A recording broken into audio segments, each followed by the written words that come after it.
মুহতারাম হাজিরিন, আজকে যে দৃশ্য আমি দেখছি আমার জীবনে কোনোদিন দেখিনি। আমার জানা মতে বৃহত্তর সিলেট বিভাগের যত শাইখুল হাদিস আছেন এর মধ্যে অন্যতম একজন শাইখুল হাদিস আমাদের চিল্লার হুজুর। নাকি আমি পরিচয় দিয়ে আপনারা চিনাইতে হবে না, আপনারা আমার চেয়ে ভালো জানেন, তারপরে আমি যতটুকু জানি এর মধ্যে অন্যতম একজন।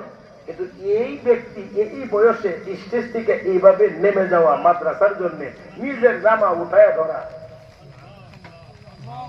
আমার 33 বছর ওয়াজের বয়সে আমি কোথাও এই দৃশ্য দেখেছি।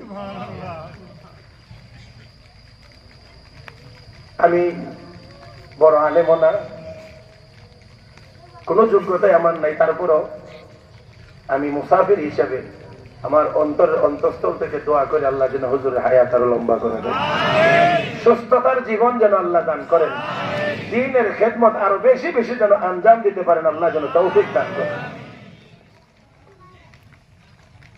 এ সকল বুজুর্গদের নকশে কদমে যেন আমরা চলতে পারি, আল্লাহ যেন আমাদেরকে সেই তৌফিক দান করেন।